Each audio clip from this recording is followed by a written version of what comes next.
Welcome back to We Play Games. I'm Walker, and here we are about to discuss our next bookmark, Sea of Cannibals, in the Crusader Kings 3 After the End mod. This is a post-apocalyptic mod that takes place in the Americas, but with Crusader Kings 3 technology and flavor. So we've already discussed Ghosts of the North, which is, I think, a really great bookmark to contrast with Sea of Cannibals. So Ghosts of the North, I think, is largely defined by the history of the world that has already grown up in the post-apocalypse, whereas the Sea of Cannibals, you're living that history right now. So Ghosts of the North, you have a lot of people who have like long-term grudges between them, like the Mahonics and their hatred towards Hudsonia. But Sea of Cannibals is about the characters here. The interactions of these characters are gonna transform the Caribbean into a bloody playground, and so that's what we are going to see in this bookmark. The socio-religious history of the Caribbean is also going to be really interesting, because it's unlike, again, contrasting with the Ghosts of the North, unlike in the Ghosts of the North where there's a lot of characters of wildly different religions, all of whom despise each other. In the Sea of Cannibals, we see a lot of folk religions actually. So let's go ahead and load up one of the characters. We'll load up Queen Portia. So here we are in the Sea of Cannibals playing as Queen Portia, although we won't actually play her. We can just talk about all of the characters and the history here. So in the very immediate history of the Caribbean, there was a kingdom here in control of all of Cuba, and that kingdom was governed by insular Christians. Insular Christians are sort of the closest thing to normal Catholic religions that still exist inside of the Caribbean, but a lot of the Catholic religions here and After the End, because of course they no longer have access to Rome, they've had to adapt. And so a lot of the Catholic faiths, not only are they going to have their own individual head of faith, because of course they don't have access to the old world, and so you see some Catholic heritage recognize the papacy, some of them recognize the Ursuline Catholic Church, the Abbess General, or down here the Prelature of Cristo Rey, which has a different head. But the insular Catholics here are going to recognize the authority of the Pope in St. Louis, which is sort of a nod to the original lore of Crusader Kings 2 After the End, which was sort of based off of Canticle for Leibowitz. But insular Christians, they are not the majority here in the Caribbean. In fact, the majority are going to be these pseudo-folk religions. But the insular Christians, despite having had command over all of Cuba, they're not the majority there. And in fact, that's kind of the recent history here in Cuba, is that Duchess Celia of Oriente, a Santeria character, has overthrown the Cuban kings and smashed their empire up. And so we see that the religious diversity in the Caribbean is about to be unleashed. So Cuba has broken up into a bunch of constituent parts. We have Santerias in the south, or in the east and in the west, and then in the middle we have the insular Catholics, and then in Hispaniola we have the fracture between the Domingo kingdom and the Haiti kingdom.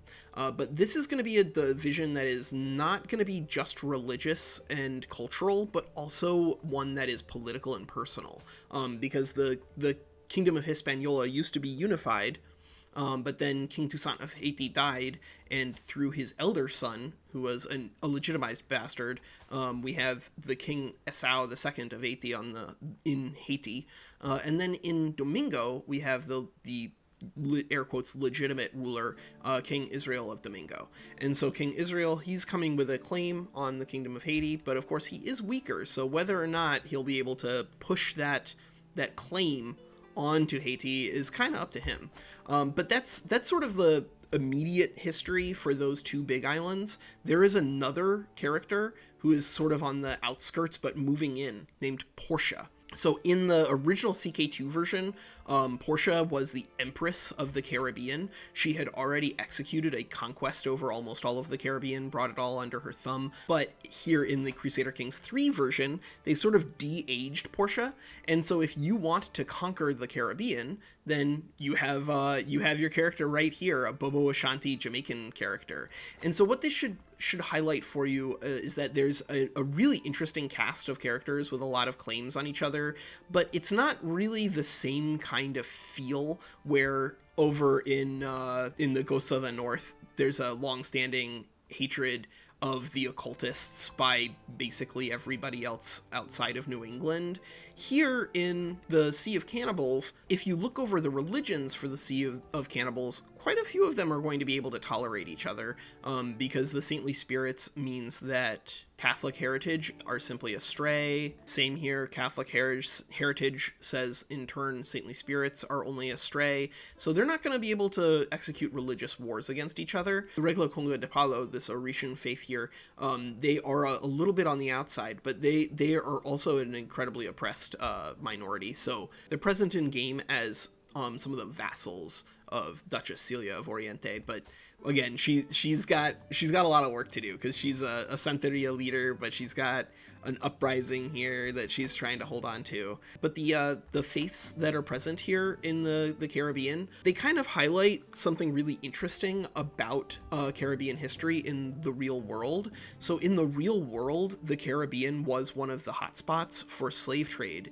during the triangular slave trade that I'm sure most of you are familiar with, because as it turns out, it's just a lot easier to keep slaves if you keep them on islands. They have a much more difficult time escaping. And so European imperial power is capitalized on that. And so there's a massive Afro-Caribbean population here in the Caribbean in real life. And now by 2666, the majority of that influence, of the Afro-Caribbean influence, is going to be felt in their religions, right? So we see voodoo. This is going to be this is going to be African beliefs in Catholicism, West African beliefs in Catholicism, highlighted right there. And of course, we also have Bobo Ashanti, which, although it's not a folk religion, it has flavors of folk religion to it, right? For those of you who are not familiar with the Bobo Ashanti, the Rasta faith in real life, they believe that Haile Selassie was sort of a divine figure, and that was a person who was alive in the real world. So there's a very distinct Afro-Caribbean flavor sprinkled over a lot of the religious groups here in the Caribbean, but it's mostly going to be just in terms of the religion, because the cultures themselves, I think they've done a very good job of highlighting that race and culture are not necessarily the same thing. It really does depend on your culture. So here in Cuba, for instance, we have an insular Cubano count and another insular Cubano count, and one of them presents as being Afro-Caribbean and one of them presents as being Euro-Caribbean. And I think that that's intentional on the parts of the mod creators. If not, then I'm sure they'll correct me, but I think the idea there is that national identities are being reforged in the time period after the event, right? Is race a defining feature of your culture? Is a question that's going to be asked of humans in a post-apocalyptic world, right? For some of them, I'm sure it will be, right? For some of them, xenophobia, I'm sure, will become an important cultural touchstone. And of course, running alongside the xenophobia, there are also going to be very small minorities that are going to be holding on. And because they're small minorities, they're going to present in a very specific way, right? Because they aren't as well integrated, or at least they haven't started the process of cultural homogenization in the same way that has occurred in the Caribbean. I think the Crusader Kings 3 After the End bookmark, Sea of Cannibals, represents a really great opportunity for you to play around and throw your power at people, because there are going to be a lot of powerful characters here, and not a lot of insanely powerful characters here, so you can take pretty much any of them in any of the directions that you want. I kind of displaced the history of Portia in one of our campaigns where we played as the Queen of Louisiana, Queen Rasenna, and she, because she's also of voodoo faith, different from the Haitian cousin, but nevertheless it is still a saintly spirits doctrine religion. We took Queen Rasenna and just brought her into the Caribbean. So there's a lot of things you can do here in the Crusader Kings 3 After the End mod. If you have any more questions about the lore of the Sea of Cannibals bookmark, let me know. But I'm going to try to just breeze through each of the bookmarks in turn and just give you a basic macro overview. All right, that's Walker. Take care.